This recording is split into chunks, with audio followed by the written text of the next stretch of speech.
Tragedy in New Orleans, 10 dead, 35 injured as truck plows into crowded French Quarter. In the early hours of New Year's Day, New Orleans' iconic French Quarter turned into a scene of terror and tragedy as a pickup truck plowed through a bustling crowd, killing at least 10 people and injuring 35 others. The horrifying incident unfolded at the intersection of Canal and Bourbon Street, one of the city's most vibrant nightlife areas. Authorities have described the attack as deliberate.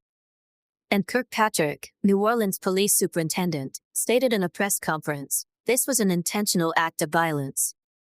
The suspect aimed to cause maximum destruction." The chaos escalated as the driver, armed with a rifle and wearing body armor, exchanged gunfire with law enforcement. He was eventually shot dead at the scene. Officials later discovered a suspected improvised explosive device, IED, near the attack site, prompting further investigation into whether the assailant acted alone or had accomplices. A city in shock. The New Orleans mayor, LaToya Cantrell, labeled the event a terrorist attack and confirmed the FBI is leading the investigation.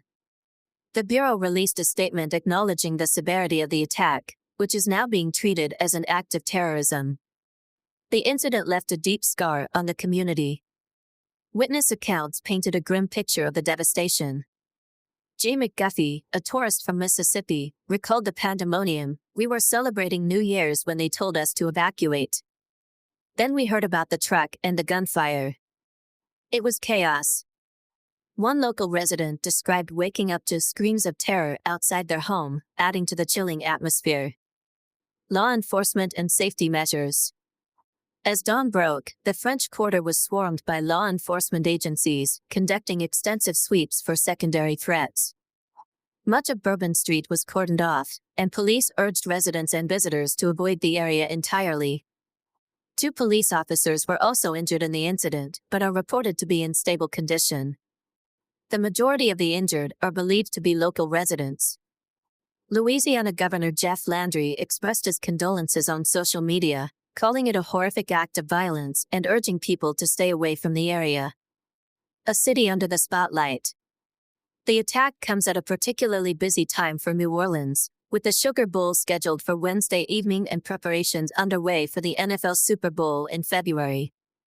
Despite increased police presence during the festivities, the incident has raised concerns about public safety. As investigations continue, questions linger about how such a devastating attack occurred in a heavily policed area. The tragedy has cast a shadow over what should have been a joyful celebration, leaving the city and its residents grappling with the aftermath of violence.